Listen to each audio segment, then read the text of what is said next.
Bismillahirrahmanirrahim. Assalamualaikum warahmatullahi wabarakatuh. Innalhamdulillah wassalatu ala rasulillah amma ba'd. Teman-teman sekalian, sebentar lagi di tahun 2024, tepatnya nanti bulan Februari, itu kita akan mengadakan yang namanya Pesta Demokrasi. Sejak bulan kemarin itu kita sudah banyak mendengarkan dari para calon mereka berkampanye, baik itu dilakukan oleh calon itu sendiri atau tim suksesnya. Tapi di sisi lain ada sekelompok orang yang terkadang itu menceritakan kejelekan pasangan tertentu atau calon-calon tertentu. Atau bolehkah berghibah tentang seorang calon pemimpin, baik itu calon pemimpin dari legislatif atau kabupaten, bupati misalnya, atau gubernur, atau bahkan kepala desa, atau yang lebih tinggi adalah presiden. Bolehkah kita membicarakan keburukannya? Atau di dalam bahasa Arab, bolehkah kita berghibah tentang mereka? Lalu apa yang disebut dengan ghibah? Teman-teman sekalian yang saya cintai, al-ghibah, makna al-ghibah indal lughah huwa dzikrul muslim fi ghaibatihi mimma fihi wa yukrahu dzikruhu wa nashruh. Yaitu ghibah itu adalah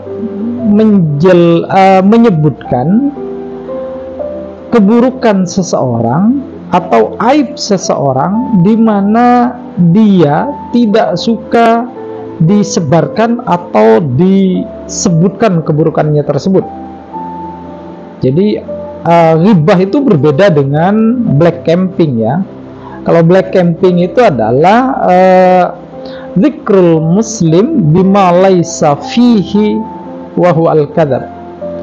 Yang disebut dengan black camping itu adalah kampanye hitam, itu adalah menyebutkan keburukan seseorang padahal dia tidak melakukannya, atau berdusta, berkata bohong, atau memfitnah seseorang dengan sesuatu yang orang tersebut tidak kerjakan.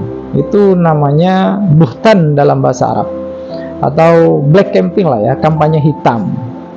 Nah, itu tidak boleh, itu jelas sudah tidak boleh itu ya, karena hal yang seperti itu dilarang di dalam agama Islam.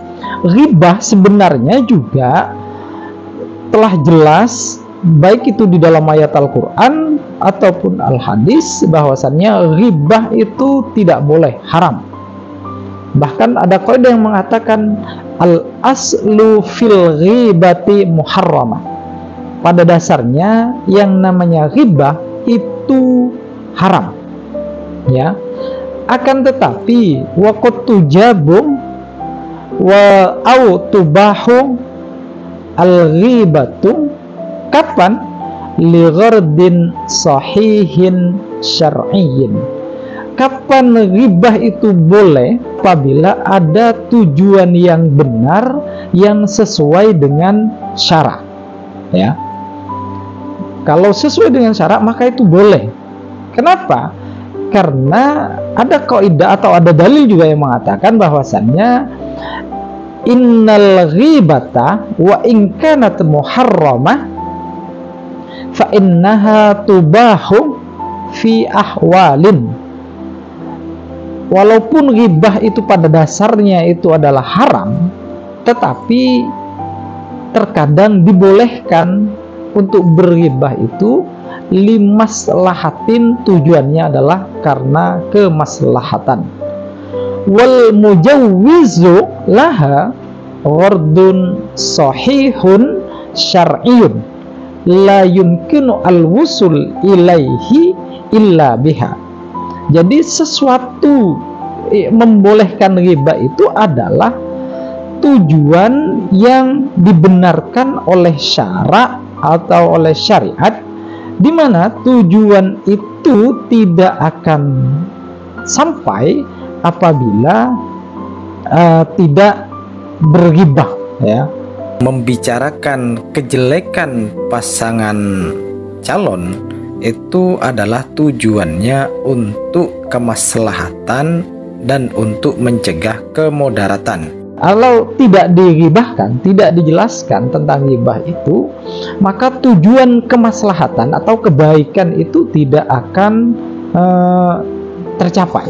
Misalnya, karena berbicara tentang sebuah calon ini ya, ternyata calonnya itu memang dia adalah orang yang benar-benar suka korupsi misalnya, suka minum-minuman keras, suka berzina, atau orangnya memang tidak adil, fajir, pokoknya keburukan itu memang benar-benar dia lakukan gitu.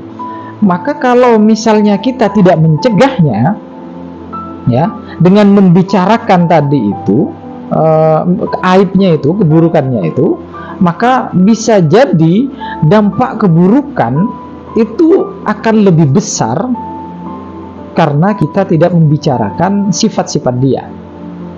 Nah, dalam hal ini maka itu boleh kita memberi atau menginformasikan tentang aib calon tadi itu, tujuannya adalah untuk kemaslahatan. Tapi ingat, catatannya adalah apa yang kita sampaikan itu benar-benar memang telah dilakukan oleh dia, bukan karena tuduhan, bukan karena katanya dan katanya, apalagi cuman melihat atau menonton di medsos, tetapi kebenarannya tidak tahu kita, hanya berdasarkan prasangka. Maka itu tidak boleh, sebab di perkataan ulama yang lain dikatakan bahwasannya, pendapat ulama mengatakan begini: amma idza kana li ajli adawatin au tafakkuhin bil alrad, ya, wa jariyan ma'al hawa, fadzalika haramun. Adapun ghibah itu apabila tujuannya itu adalah untuk fitnah, ya, kemudian permusuhan, atau ghibah itu dilakukan berdasarkan hawa nafsunya, maka itu haram. Sehingga intinya teman-teman sekalian, bahwasannya ghibah itu boleh apabila untuk mengingatkan atau memberi nasihat kepada saudara-saudara kita yang Islam agar kemaslahatan itu tetap ada dan terjaga, sehingga kita akan terhindar dari kemudaratan ataupun dari kemafsadatan. Tapi ingat, catatannya saya tegaskan lagi bahwasannya ghibah yang dibolehkan itu adalah yang memang benar-benar dilakukan oleh orang tersebut. Apalagi sampai memfitnah, membuat hoak, itu tidak boleh, itu haram. Mungkin ini saja yang bisa saya sampaikan. Wallahul muwaffiq ila aqwamit thoriq. Assalamualaikum warahmatullahi wabarakatuh.